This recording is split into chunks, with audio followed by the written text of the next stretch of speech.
Halo Sobat Komsos sekalian, selamat berjumpa kembali dalam program Komsos kita Orsik, obrolan seputar iman Katolik. Bersama saya Flavia Triska Pasaribu.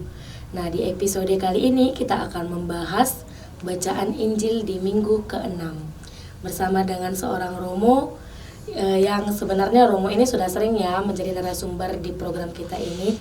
Halo Romo, apa kabar? Kabar baik, Flavia. Ya baik, terima kasih Romo. Romo boleh silakan kembali memperkenalkan diri nih Romo. Siapa tahu kan ada beberapa sobat Komsos yang kelewatan di video-video Romo sebelumnya. Oke, baik. Terima kasih, Flavia. Sobat-sobat Komsos, kembali berjumpa kita dalam acara Orsik yang ditayangkan langsung Komsos Keuskupan Sibolga. Perkenalkan kembali, saya Pastor Bartolomeus Sihite. Sehari-hari melayani di bidang pastoral, fikih pastoral di Keuskupan Sibolga. Demikian perkenalan singkat untuk kita semua. Ya baik, terima kasih Romo. Langsung aja kita lanjut ya Romo. Dari doa pembuka, kemudian nanti bacaan Injilnya bisa langsung. Oke, mari kita mempersiapkan hati kita untuk mengawali Orsik ini dengan menyerahkan diri kepada Tuhan. Kita berdoa dalam nama Bapa dan Putra dan Roh Kudus. Amin. Allah Bapa yang Maha Kasih, syukur selimpahnya kami haturkan kepadamu karena kasih dan cintamu yang senantiasa menyertai kami. Engkau sungguh memahami dan peduli terhadap hidup kami. Engkau sungguh menguatkan orang-orang yang lemah, memberikan kesembuhan bagi orang-orang yang sakit, dan memberikan penghiburan bagi setiap orang yang memohon kepadamu. Kami bersyukur kepadamu karena kami boleh berjumpa dengan Dikau lewat sabda permenungan yang akan kami laksanakan pada kesempatan ini, yang disiarkan langsung oleh Komsos Keuskupan Sibolga. Semoga Engkau memberkati kami yang ikut dalam kegiatan ini. Secara khusus kami berdoa bagi saudara-saudari kami yang saat ini sedang sakit. Semoga karena cinta dan kasih-Mu, mereka yang mengalami sakit memperoleh rahmat kesembuhan yang berasal daripadamu. Berkati kami semua sehingga kegiatan ini menjadi kemuliaan bagi nama-Mu dan sukacita bagi kami semua. Ini semua kami mohon kepadamu dengan pengantaraan Kristus Tuhan kami. Amin. Dalam nama Bapa dan Putra dan Roh Kudus. Amin. Baik, saudara-saudara terkasih, sobat-sobat Komsos, kita akan membuka Injil. Tuhan bersamamu Dan bersama Romo. Inilah Injil suci menurut Markus. Dimuliakanlah Tuhan.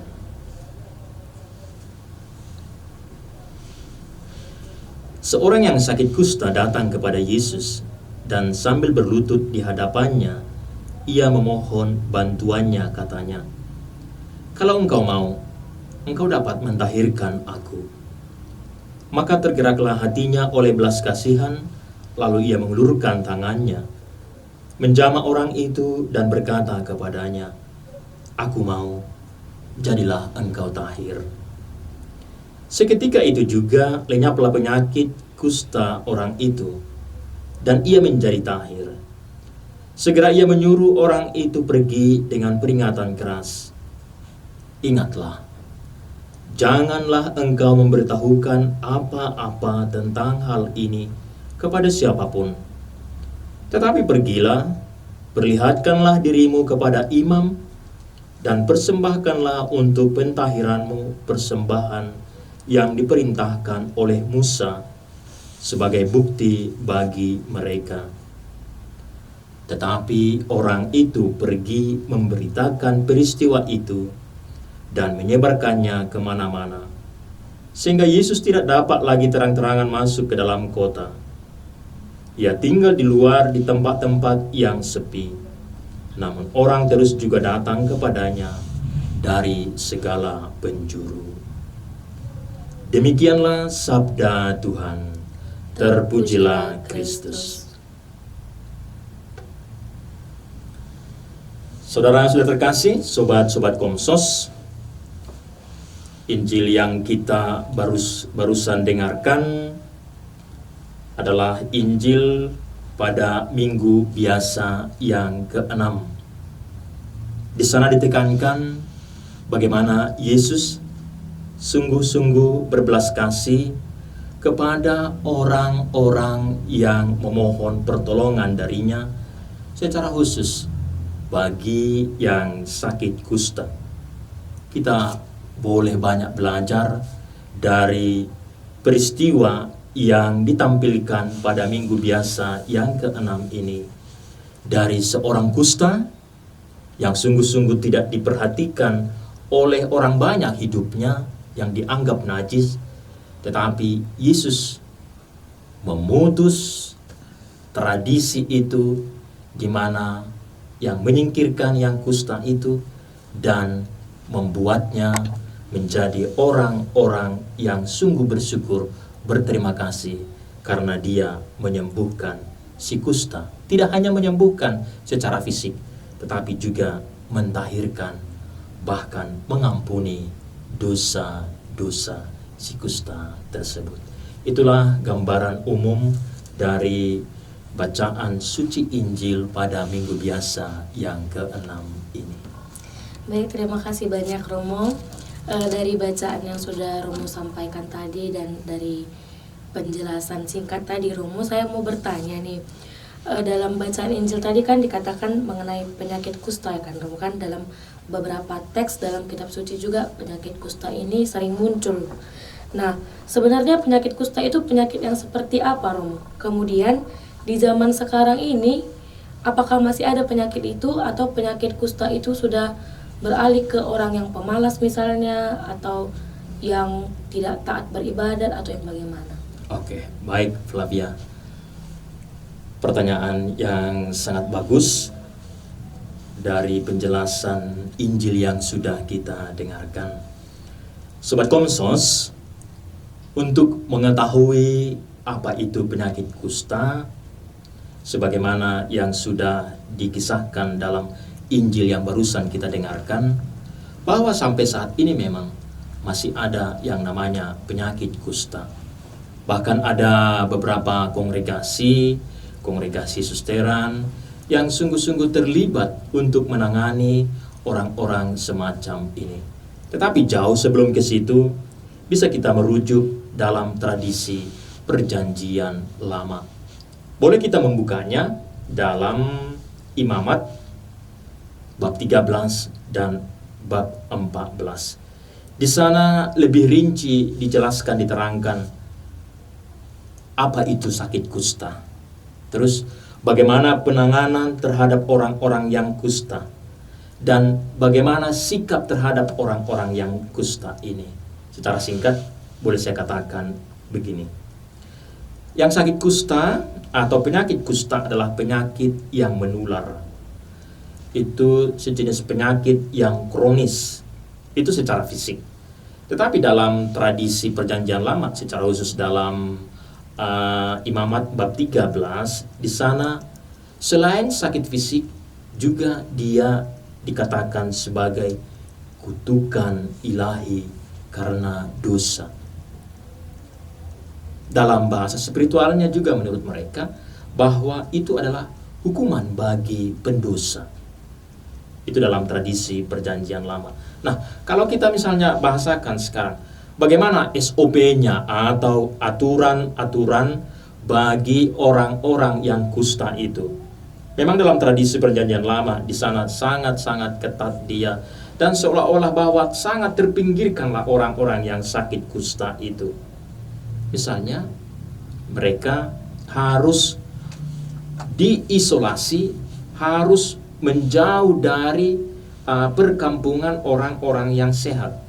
Kalau dalam tradisi Perjanjian Lama ada tembok, maka mereka akan berada di luar tembok itu. Tidak boleh berdekatan dengan orang-orang yang sehat. Bahwa orang-orang yang kusta ini dalam arti tertentu bisa dikatakan juga dia dalam tradisi mereka itu adalah orang yang mati sebelum mati. Bahwa dianggap memang najis, dianggap memang kotor, dan dianggap memang bahwa mereka ini tidak boleh bersentuhan dengan orang yang sehat. Bahkan dalam bab 14 itu sungguh sangat jelas dikatakan dia siapa orang-orang yang sakit kusta itu. Nah, ketika mereka orang-orang najis itu bersentuhan dengan orang-orang yang sehat, ini yang sungguh-sungguh sangat sakit, bahwa yang sehat itu pun akan dikatakan najis. Terus lantas bagaimana, siapa yang layak mengatakan mereka sebagai orang yang sudah tahir? Yakni hanya imam. Ketika imam mengatakan bahwa kamu sudah sembuh, kamu sudah tahir, maka inilah menjadi suatu bukti bahwa seseorang itu dikatakan dia tahir ketika sudah ada rekomendasi dari kalangan imam. Maka di ujung Injil yang sudah kita dengarkan tadi, di sana dikatakan tunjukkan dirimu kepada imam. Oleh Yesus dikatakan dia kepada orang najis itu. Nah, kembali ke pertanyaan tadi, kalau misalnya yang sekarang sakit kusta itu secara fisik ada, tetapi dalam arti tertentu bahwa orang-orang pendosa juga bisa dikatakan sebagai orang yang sakit kusta. Dalam arti apa? Mereka harus memohon belas kasih dari Tuhan, memohon pengampunan, memohon agar mereka sungguh-sungguh tahir, bertobat, kembali ke jalan yang benar. Dalam arti tertentu, bukan secara fisiknya, tetapi rohaninya, bahwa mereka juga harus disembuhkan. Itu kalau kita tarik pada kesempatan ini. Berarti memang penyakit kusta ini bukan dari segi fisik saja ya Romo ya, tetapi juga lebih ke sikap batinnya sendiri juga.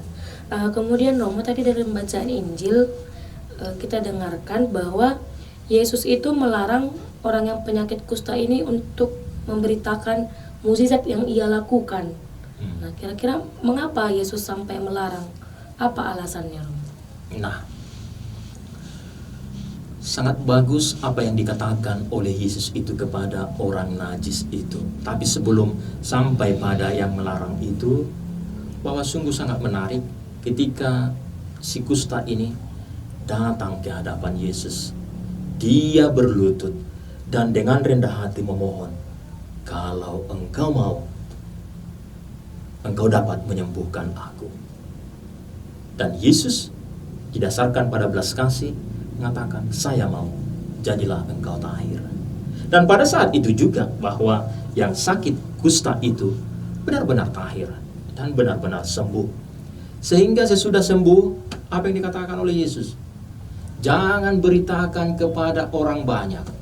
Apa maksudnya? Jangan sampai bahwa mujizat penyembuhan itu mendapat reaksi yang salah dari orang banyak. Pertama-tama dulu, bahwa tunjukkan lu dirimu kepada imam. Rekomendasi mengatakan bahwa kamu sehat bukanlah orang banyak itu, tetapi adalah seorang imam yang memberikan rekomendasi bahwa kamu sudah tahir, bahwa kamu sudah sembuh dari kustamu itu. Jangan sampai bahwa ketika dia bercerita kepada orang banyak, seperti yang ada saat ini, justru apa yang muncul? Pamer kuasa. Memang dari Yesus sendiri tidak ada itu, tetapi orang langsung menganggap, wah, hebat kali Yesus ini. Sebenarnya Yesus memperkenalkan siapa? Yang maha tinggi, Allah yang mengutus dia. Harus Allah yang dimuliakan lewat mujizat yang dibuat Yesus itu.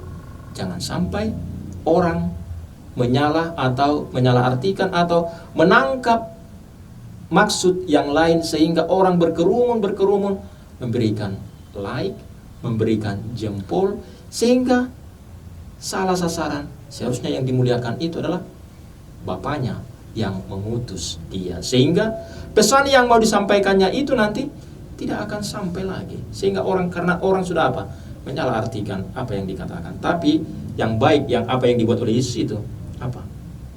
Tunjukkan, pergilah kepada imam, tunjukkan dirimu bahwa kamu sudah sembuh. Pertama-tama bahwa memberikan rekomendasi sembuh sehat itu siapa? Adalah hanya imam dan dari kalangan imam. Berikutnya yang diajak oleh Yesus itu apa? Bersyukurlah. ucapkan terima kasih. Dalam tradisi perjanjian lama itu, dalam ending Injil ini juga dikatakan, bersyukurlah kepada Tuhan lewat kesembuhan itu. Setelah kamu menunjukkan, pergilah ke bait Allah, maka ucapkan syukur bahwa setiap kebaikan yang kita alami, yang kita peroleh, dan inilah yang dibuat, yang dikehendaki oleh Yesus itu. Jangan lupa mengucapkan syukur kepada Allah. Begitu Flavia. Berarti Yesus ini kalau zaman sekarang ini nggak mau jadi viral ya Romo ya. Biar jangan jadi viral, jadi dia nggak mau orang lain mengetahui seperti itu. Yang terakhir ini Romo, bagaimana menurut Romo sikap dari orang yang telah disembuhkan Yesus tadi, yang dia tentunya tidak taat kan dengan apa yang dikatakan Yesus kepadanya. Nah, disinilah apa yang dikatakan oleh Yesus itu, bahwa jangan kamu sebarkan, beritahukan kepada orang banyak. Di sini mungkin dalam tanda petik dia sebagai ungkapan rasa kegembiraannya yang meluap-luap, supaya orang juga tahu bahwa saya sudah sembuh. Padahal maksud Yesus itu yang sesungguhnya, pertama dulu tunjukkan dirimu kepada imam, karena rekomendasi sembuh itu hanya diperoleh dari imam ketika dia sudah mengatakan, kamu sudah tahir. Tetapi seperti yang saya katakan tadi, bahwa karena ungkapan emosionalnya yang meluap-luap atas kesembuhan, atas ketahiran yang sudah dialaminya, maka dia menceritakan ke banyak orang. Dalam arti tertentu sebenarnya dia tidak taat di sini apa yang dikatakan, yang dikehendaki oleh Allah itu. Tapi bahwa tetap apa yang dimaksudkan oleh Yesus setelah kamu menunjukkan diri kepada imam, bahwa buatlah kurban syukur, ucapkanlah syukur dan terima kasih kepada Allah atas kesembuhan yang telah engkau alami. Itu yang dikatakan kepada si kusta tersebut. Baik, terima kasih banyak Romo. Jadi seperti itu Sobat Komsos. Jadi orang yang mengalami penyakit kusta ini memang benar-benar miriplah ke kita sekarang sebagai seorang manusia biasa ya Romo ya. Masih sering mewartakan atau tidak mentaati apa yang seharusnya kita taati, seperti itu. Dari sekian yang kita perbincangkan tadi Romo, bolehlah dikasih kesimpulan dan pesan untuk sobat-sobat Komsos di rumah. Baik Flavia. Apa yang menjadi kesimpulan atau boleh kita katakan sebagai refleksi untuk kita secara khusus pada bacaan suci minggu biasa yang ke-6 ini, saya mengajak dua hal. Pertama, kita boleh belajar dari si kusta. Apa yang bisa kita pelajari daripadanya? Si kusta menyadari dirinya orang yang sedang sakit, baik sakit fisik dan baik sakit spiritual menurut tradisi orang Yahudi itu. Artinya dia termasuk juga pendosa. Dia tahu di mana dan kepada siapa harus meminta penyembuhan, yakni penyembuhan secara total, tahir dari sakit itu. Dia datang ke hadapan Tuhan, berlutut dan memohon dengan rendah hati. Kalau engkau mau, engkau dapat mentahirkan aku. Bukan kehendaknya, tetapi sungguh-sungguh bahwa kehendak Allah yang jadi.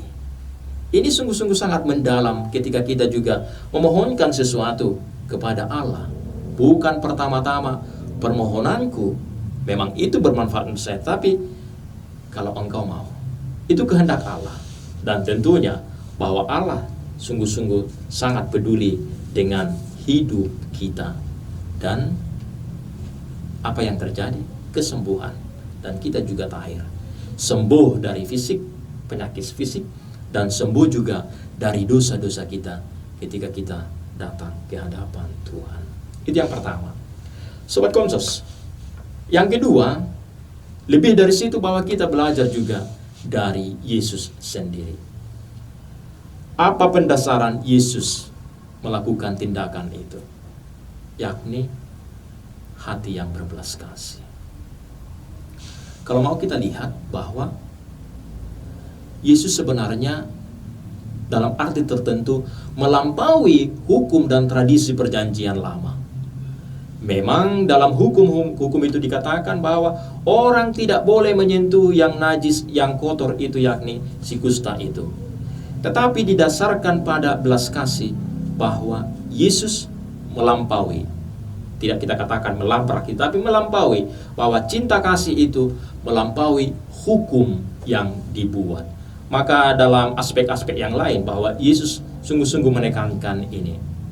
Dan ini juga dalam tradisi kita, dalam ajaran iman kita, secara khusus dalam KHK. Bisa kita rujuk nanti KHK dalam kanon yang terakhir 1752, apa dikatakan di sana? Hukum yang tertinggi itu adalah cinta kasih.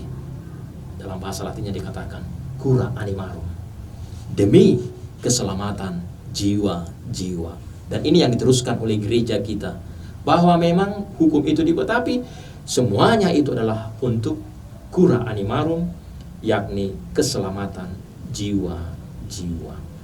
Maka pesan yang kedua ini juga, yakni belajar dari Yesus sendiri. Yesus membuat keputusan yang tepat, tindakan yang tepat untuk mengasihi, mencintai, meskipun dia melampaui hukum yang dibuat itu. Tidak boleh berkomunikasi dengan yang sakit kusta, dia lampaui itu hukum itu.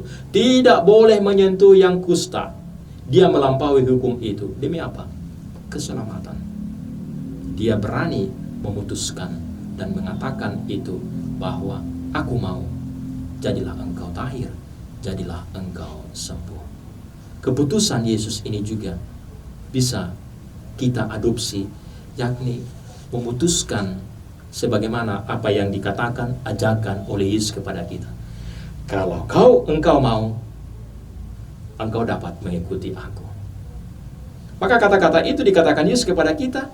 Kita berani memutuskan bahwa saya mau mengikuti engkau, atau saya mau memilih jalan apa yang engkau kehendaki. Maka keputusan yang tepat ini menjadi permenungan refleksi untuk kita dalam kehidupan kita sehari-hari, bahwa aku mau memutuskan bukan berdasarkan egoku, tetapi aku memutuskan untuk mengikuti Yesus karena sungguh cintanya yang sungguh mendalam dalam hidup kita. Dan biarlah keputusan Yesus yang saya putuskan itu yang menuntun arah hidupku, dan di sanalah labuan cinta, dan di sanalah air kebahagiaan dalam setiap pencerahan hidup kita. Demikian Flavia dan sobat-sobat Komsos. Baik, terima kasih banyak Romo untuk penjelasannya yang sudah kami dengarkan. Sobat Komsos yang baik, semoga apa yang kita dengarkan pada episode kali ini mengenai tentang Yesus yang menyembuhkan orang kusta dapat semakin memperkuat dan meneguhkan iman kita. Terima kasih banyak Romo untuk segala penjelasannya. Mohon kesediaan Romo untuk menutup acara kita ini dengan doa dan berkat. Baik, terima kasih Flavia dan sobat-sobat Komsos. Mari kita akhiri kegiatan kita ini dengan berdoa dan memohon berkat dari Tuhan. Dalam nama Bapa dan Putra dan Roh Kudus. Amin. Allah Bapa yang Maha Kasih, syukur selimpahnya kami haturkan kepadamu. Kasih-Mu yang senantiasa menuntun kami, melindungi dan mengarahkan hidup kami, sehingga kami semakin mampu mengenal Dikau, mengenal tanda-tanda mujizat yang besar yang kami alami dalam hidup kami, karena Engkau senantiasa menyertai kami.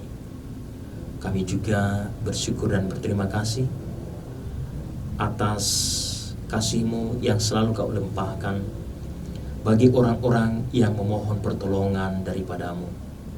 Terkhusus kami mengingat dan berdoa bagi saudara-saudari kami yang saat ini dalam keadaan kurang sehat, yang saat ini sedang terbaring di rumah sakit. Sungguh mereka mendambakan, mengharapkan rahmat penyembuhan daripadamu. Kami yakin dan percaya Bawa bersama saudara-saudari kami yang sedang sakit saat ini. Karena kasih dan cinta-Mu yang senantiasa Engkau anugerahkan kepada mereka, mereka pun akan mengalami kesembuhan, sukacita yang berasal daripada-Mu. Kami mohon berkat-Mu untuk segenap sobat-sobat Komsos yang mengikuti tayangan ini. Semoga berkat dan kasih-Mu yang selalu melimpah dalam hidup mereka. Maka ya Tuhan, inilah doa dan permohonan kami yang kami sampaikan kepada-Mu dengan pengantaraan Kristus Tuhan kami. Amin. Tuhan bersamamu dan bersama rohmu. Semoga kita sekalian senantiasa dibimbing, dilindungi, dan diberkati oleh Allah yang Maha Kuasa, Bapa dan Putra dan Roh Kudus. Amin. Terima kasih banyak, Romo. Sama-sama.